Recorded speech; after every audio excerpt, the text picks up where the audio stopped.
Boa noite, pessoal.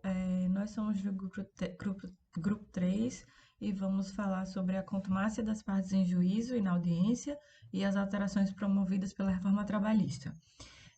O nosso grupo é formado por mim, Alba, Alice, Paula, Beatriz, Isabelle, Vinícius, Sâmila e Arison.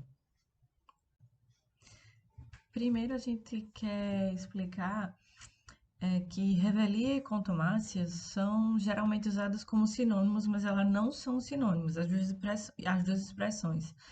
Revelia é uma expressão que vem do latim e que refere à rebeldia mesmo, à qualidade da pessoa rebelde. E contumácia também vem do latim, mas é no sentido de orgulho mesmo, de insolência. E principalmente antes do CPC de 2015, se confundia muito porque isso não estava muito bem desenhado, mas atualmente o artigo 344 do CPC dispõe sobre a revelia e sobre as consequências da revelia. E a principal diferença entre os dois institutos é que o revel é o que não contesta a ação e o contumaz é aquele que não comparece à audiência. Então, meio que por exclusão, a gente percebe que se você não for revel, você acaba sendo contumaz em caso de você ficar inerte, né? Que é o, o que junta as duas, é a inércia. A inércia é o ponto de confluência entre os dois institutos. É, Alguns doutrinadores entendem a contumácia como um gênero em que a revelia seria uma espécie.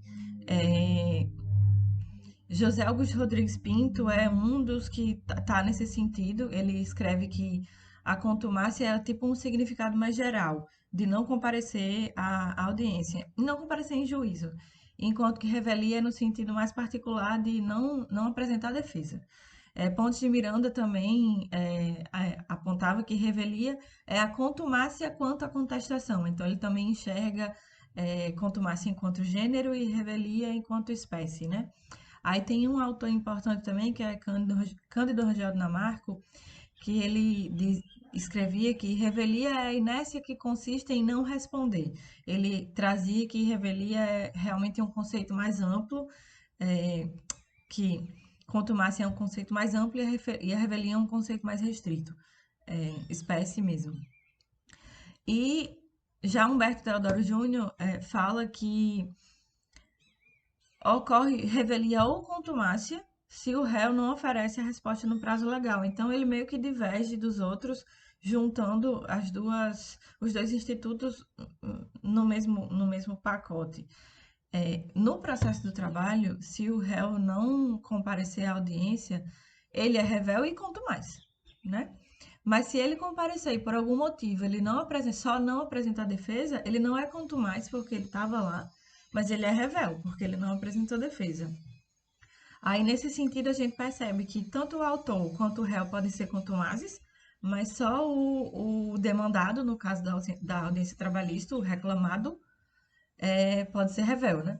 Porque tem essa coisa de trazer para o processo do trabalho é, o, os nomes, né, que se dão às partes, então seria reclamante e reclamado mesmo, certo? Aí tem essa teoria da autodeterminação que é mais ou já traz os efeitos de uma revelia. Ele fala que Rispoli, que foi quem trouxe essa teoria para o Brasil, fala que a revelia seria uma faculdade do réu. Tipo, ele não é obrigado a comparecer, muito menos a contestar. E atualmente essa teoria foi meio que repaginada por Chiovenda, e ele chama de teoria da inatividade, que absorve a mesma ideia de atitude negativa do réu, mas ele diz que essa inatitude, não apresentar a defesa, é uma inatividade ilícita, que não só não prejudica o processo, como abrevia, porque se você não tem contestação, tem todos os efeitos da revelia, né? Boa noite, gente. Meu nome é Alice. Eu vou falar um pouco sobre a contumácia das partes, né, em juízo e na audiência, e suas alterações antes e após o advento da Lei 13.467 de 2017, né, que a gente conhece como reforma trabalhista. Então, aqui nós temos a antiga redação, do artigo 844, que trata sobre o assunto, e ele vai dizer que o não comparecimento do reclamante à audiência importa o arquivamento da reclamação, e o não comparecimento do reclamado importa a revelia, além de confissão quanto à matéria de fato. Seguindo, o parágrafo único dispõe que, ocorrendo, entretanto, motivo relevante, poderá o presidente suspender o julgamento, designando nova audiência. Nesse sentido, vamos agora analisar o conteúdo desse dispositivo. Quando ele fala que a ausência do reclamante à audiência importa o arquivamento da reclamação, significa dizer que a ação não será conhecida no seu mérito. Esse processo vai ser extinto sem resolução do mérito. E quando ele fala que o não comparecimento do reclamado, né, que a ausência da parte ré na audiência importa a revelia, significa justamente o que já foi falado anteriormente sobre essa falta de contestação, essa falta de defesa, né? O artigo 344 do CPC vai dizer que se o réu não contestar a ação, será considerado revel e presumir-se-ão verdadeiras as alegações de fato formuladas pelo autor. Então, esse é um dos efeitos da revelia. O juiz tomará os autos do processo e julgará assim, tomará por base que os fatos narrados pelo autor são verdadeiros, passando a analisar somente, principalmente, as questões de direito. Também importa falar sobre essa súmula 122 do TST, que fala que a reclamada, ausente à audiência em que deveria apresentar a defesa, é revel, ainda que presente seu advogado, munido de procuração, podendo ser ilidida a revelia mediante a apresentação de atestado médico, que deverá declarar expressamente a impossibilidade de locomoção do empregador ou do seu preposto no dia da audiência. Então, essa súmula, ela vai dizer, corroborando com o parágrafo único, né, que a reclamada será revel, ainda que presente o seu advogado em audiência, sendo essa revelia tirada de seus efeitos, né, ilidida, revogada, enfim, a partir da apresentação de um motivo relevante, que nesse caso era a apresentação de um atestado médico. Bom, esse era o artigo 844, anteriormente à reforma trabalhista.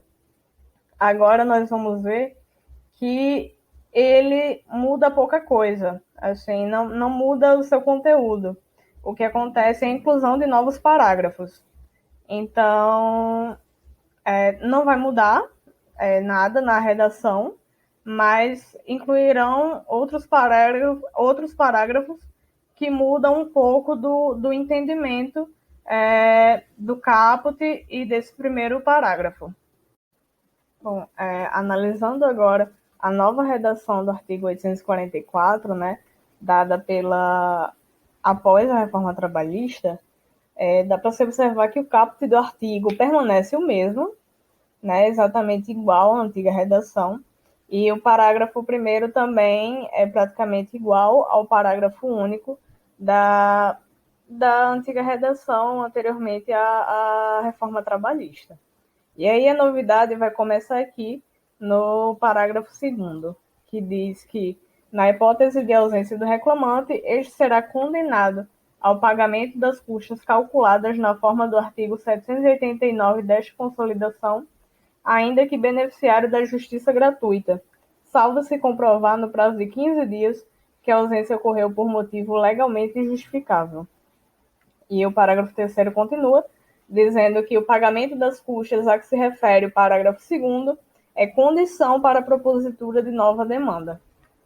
E aí, já nesses dois primeiros parágrafos, né, novos, existe todo um debate sobre a constitucionalidade dessa previsão de condenação ao pagamento de custas processuais ao reclamante ausente de uma audiência, mesmo que ele seja beneficiário da justiça gratuita, né?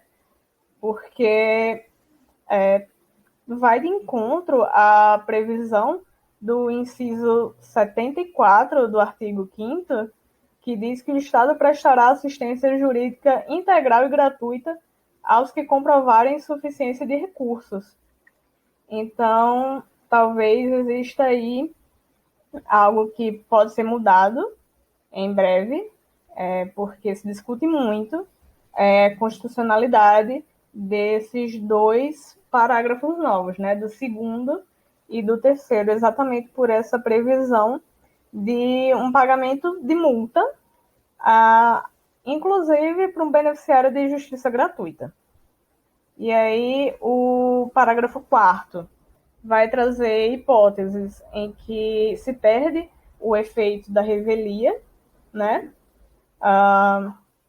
Então, ele vai dizer: a revelia não produz o efeito mencionado no caput deste artigo se, inciso 1, havendo pluralidade de reclamados, algum deles contestar a ação.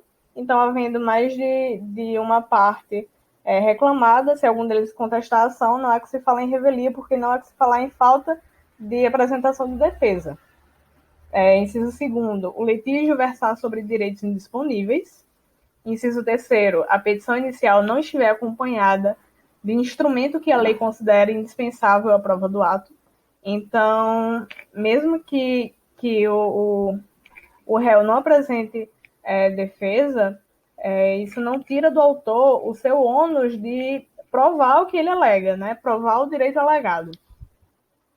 Inciso 4º, as alegações de fato formuladas pelo reclamante forem inverossímeis ou estiverem em contradição com prova constante dos autos.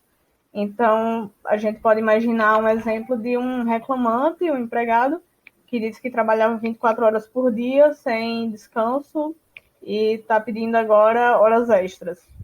Então, o juiz não tem como olhar para essa história, olhar para esses fatos que foram narrados e acreditar que eles são verdadeiros, mesmo que o reclamado não tenha apresentado defesa. E, por último, tem o parágrafo 5º, que diz que, ainda que ausente o reclamado, presente o advogado na audiência, serão aceitos a contestação e os documentos eventualmente apresentados. Então, esse parágrafo 5º talvez vá de encontro aí ao que é previsto naquela súmula do TST, né? Então, essa é a nova redação do artigo 844, advinda após a reforma trabalhista, e cabe analisar aí, um por um, de cada artigo, de cada parágrafo, suas peculiaridades. Bom, por fim, cabe analisar se a inclusão do parágrafo 5º revogaria a súmula 122 do TST. Né? A súmula 122 é aquela que a gente viu há pouco tempo, que diz que a reclamada, ausente a audiência em que deveria apresentar defesa, é revel, ainda que presente seu advogado munido de procuração, podendo ser lidida a revelia mediante a apresentação de atestado médico, que deverá declarar expressamente a impossibilidade de locomoção do empregador ou de seu preposto no dia da audiência. Já o parágrafo 5º, né, incluído pela reforma trabalhista, vai dizer que, ainda que ausente o reclamado, presente o advogado na audiência, serão aceitos a contestação e os documentos eventualmente apresentados. No caso, não incidiria a revelia, né, por esse parágrafo 5º. Então, o que se debate é se a inclusão desse parágrafo 5º revogaria os efeitos, né, da súmula do TST. E essa súmula não está revogada expressamente até o momento, mas entende-se que ela perde os seus efeitos, justamente pelo conteúdo, né, pela redação desse artigo 5º, que considera a presença do advogado na audiência para afastar a revelia. Com relação à representação e à ausência das partes no processo, inicialmente é importante ressaltar que a audiência trabalhista ela vai ter um grande protagonismo no processo do trabalho, porque ela tem a finalidade de propiciar um momento de conciliação entre as partes, bem como de instruir o processo com a possibilidade de produção de provas orais, de colher o depoimento pessoal das partes, bem como de ouvir as testemunhas. Se porventura for celebrado um acordo, ele será lavrado, o seu respectivo termo, e, consequentemente, ele também será homologado. Mas para que tudo isso ocorra, é necessário que as partes elas compareçam em audiência. É por isso que a CLT, no artigo 844, vai trazer sanções bastante gravosas para aquela parte que não comparece em audiência. Pela disposição do artigo 844, quando designada a audiência, se a parte reclamante não comparecer, a consequência vai ser o arquivamento da reclamação.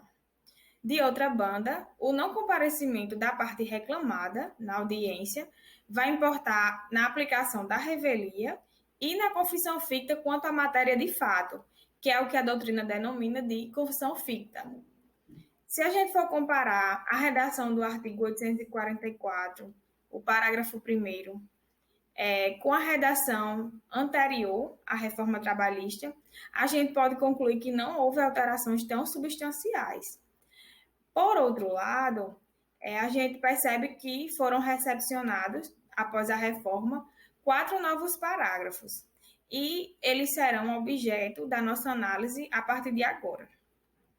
Pela disposição do parágrafo 2º do artigo 844, a ausência da parte reclamante na audiência vai importar no pagamento das custas processuais, que, segundo o artigo 789 da CLT, é no valor de 2% sobre o valor da causa. E esse ônus pecuniário vai recair sobre a reclamante, mesmo que ela seja beneficiária da justiça gratuita. E para que isso não ocorra, para que esse ônus não recaia sobre a parte, é necessário comprovar no prazo de 15 dias que a ausência se deu por um motivo legalmente justificável. Bem, gente, a constitucionalidade desse parágrafo ela é bastante criticada pela doutrina, como a gente vai mostrar mais à frente, e também há críticas no que seria motivo legalmente justificável, porque não se sabe onde estariam o rol desses motivos. Se haveria um artigo que pudesse listar esse rol, se alistamento militar, por exemplo, seria um motivo legalmente justificável, se doar sangue seria um motivo legalmente justificável, se a interpretação desse artigo seria meramente gramatical, ou se a gente poderia fazer uma interpretação mais extensiva, se o motivo da ausência poderia ser livremente apreciado pelo magistrado de acordo com o que ele julga razoável. Enfim, fica aí todos esses questionamentos. Com relação ao parágrafo 3º, ele diz que se o reclamante não justificar a sua ausência legalmente, o pagamento das custas seria uma condição para o ajuizamento de uma segunda ação trabalhista. Também tem-se o questionamento, né, da doutrina quanto à constitucionalidade desse parágrafo, porque, de um certo modo, ela obriga o beneficiário da justiça gratuita ao pagamento das custas, o que seria uma vedação ao acesso à justiça. Importa também frisar que, conforme o artigo 732 da CLT, se a parte reclamante der causa a 2 arquivamentos seguidos, ou seja, não comparecer à audiência por 2 vezes, ela não vai poder ajuizar uma nova reclamação trabalhista pelo prazo de 6 meses. E vai ocorrer o instituto, né, que conhecemos como perempção.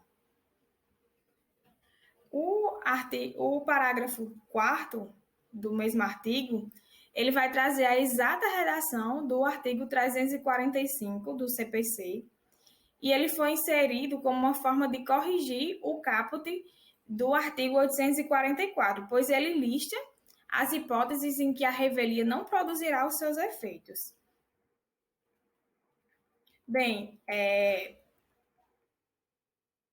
antes da reforma trabalhista, pela disposição do artigo 844, se a parte reclamada estivesse ausente, ou seja, o seu preposto ou o seu sócio não comparecesse, se aplicaria o efeito da revelia e da confissão ficta, ainda que o advogado da reclamada estivesse presente.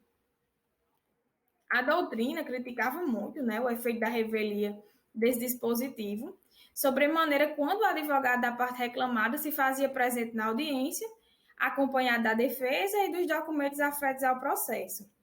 Nesse sentido, o TRT de São Paulo editou uma tese jurídica prevalecente, dizendo que nessa hipótese de ausência da parte reclamada na audiência, mas presente o seu advogado, não seria aplicado o instituto da revelia, mas tão somente a confissão.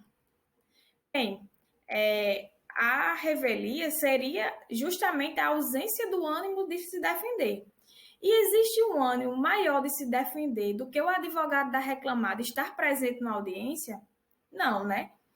Então, o parágrafo 5º do artigo 844, ele retirou o ônus da revelia na hipótese em que ausente o reclamado, mas presente o seu advogado na audiência.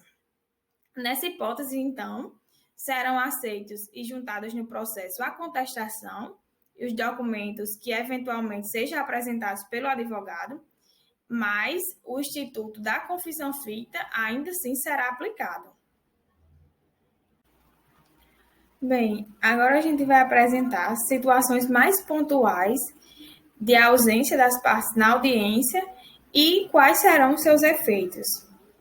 Considerando que a audiência ela é contínua, após a reclamante e a reclamada prestarem seus depoimentos, elas poderão se retirar do recinto, se assim desejarem, e a audiência prosseguirá com seus representantes, sem que isso resulte em nenhum ônus às partes.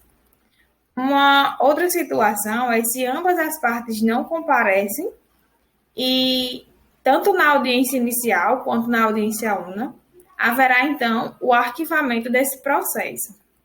Outra situação trazida pela súmula 54 do TST é quando a reclamante e o reclamado se fazem presentes na audiência inicial, mas pela necessidade do processo foi designada uma nova audiência de instrução, onde serão produzidas as provas, e nessa segunda audiência, o reclamante e o reclamado não comparecem. Então, nessa situação, vai importar a confissão quanto à matéria de fato para aquela parte que faltou.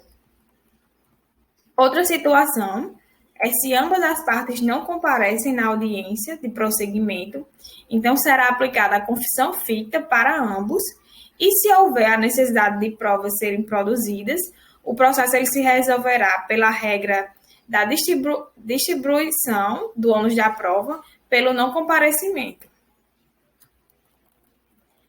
Quando a reclamante e a reclamada se ausentarem da audiência de encerramento de instrução, não terá o arquivamento para a parte reclamante ou a revelia e a confissão ficta para o reclamado. Só vai haver a preclusão de alguma alegação que deveria ter sido feita. Agora vamos trazer um pouco do que dispõe o artigo 843 da CLT, dispositivo esse que traz algumas alternativas para afastar o arquivamento, em se tratando da parte reclamante, e o efeito da revelia e da confissão, em se tratando da parte reclamada. Numa situação em que o reclamante não pode comparecer na audiência, ele poderá ser representado pelo sindicato ou por empregado da mesma profissão, desde que ele comprove que a ausência se deu por um motivo de doença ou por um motivo poderoso. É o que dispõe o artigo 843, no parágrafo 2º. Um detalhe importante que deve ser mencionado é que o representante da parte reclamante, ele terá a atribuição apenas de justificar por que o reclamante não pode comparecer. Ele não vai poder firmar acordo, transigir ou representá-lo integralmente. Essa representação tem a finalidade apenas de evitar que o arquivamento do processo ocorra e a consequência disso será um mero adiamento da audiência. Diferentemente, ocorre com a parte reclamada, que poderá se fazer representado pelo seu preposto, e essa figura ela vai ter os mesmos poderes da reclamada, podendo inclusive fazer acordos e suas declarações obrigarão a parte reclamada. É importante a gente frisar também que, após a reforma trabalhista, o preposto ele passou a ser a pessoa que tem conhecimento dos fatos. Não necessariamente precisa ser o gerente da empresa ou o empregado. E essa modificação trazida pela reforma, minimizou bastante os efeitos da revelia para a parte reclamada no processo do trabalho. A Emenda Constitucional 45 de 2004 introduziu no texto constitucional o inciso 78 do artigo 5º, que foi redigido da seguinte maneira: a todos, no âmbito judicial e administrativo, são assegurados a razoável duração do processo e os meios que garantam a celeridade de sua tramitação. Então, a celeridade processual, como instituto do ordenamento jurídico brasileiro, ela depende de normas de conceitos limitadores, como a própria contumácia, como a preclusão, como a prescrição e como a decadência. Então, seria correto a gente afirmar que o Instituto da Contumácia ele tem como base constitucional o princípio da celeridade processual e o da duração razoável do processo. Esse instituto ele vem como concretizador desses princípios. Então, o Instituto da Contumácia ele tem o objetivo de regular a segurança existente no processo para que os atos processuais eles não sejam infinitos. A reforma trabalhista incluiu no texto da CLT o parágrafo 2º e 3º do artigo 844. O parágrafo 2º, ele versa sobre a imposição do pagamento de custas ao reclamante que não se faz presente à audiência. E esse pagamento, ele vai ocorrer ainda que o reclamante seja beneficiário da justiça gratuita. No parágrafo 3º, ele fala que o pagamento dessas custas, de que fala o artigo 2º, é condição para a propositura de uma novação.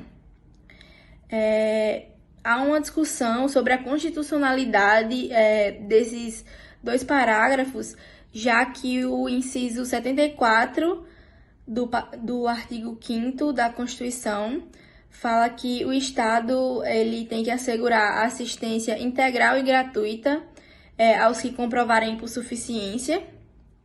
Então, entende-se que a imposição do pagamento de custas àqueles que são beneficiários da justiça gratuita seria uma forma de mitigação do princípio do acesso à justiça. Nesse sentido, de entender inconstitucional o parágrafo 2º e 3º do artigo 84 da CLT, o TRT da Terceira Região já simulou um entendimento na súmula 72 sobre a inconstitucionalidade da expressão ainda que beneficiário da justiça gratuita, que está no parágrafo 2º. O TRT da Terceira Região entendeu que essa expressão ela é uma violação direta e frontal aos princípios constitucionais da isonomia, da inafastabilidade da jurisdição e da concessão de justiça gratuita àqueles que dela necessitam, visando consolidar a inconstitucionalidade destes dispositivos legais. Foi ajuizada a ação direta de inconstitucionalidade, número 5.766, perante o Supremo Tribunal Federal, pela Procuradoria-Geral da República. No entanto, ainda não houve o julgamento dessa DI.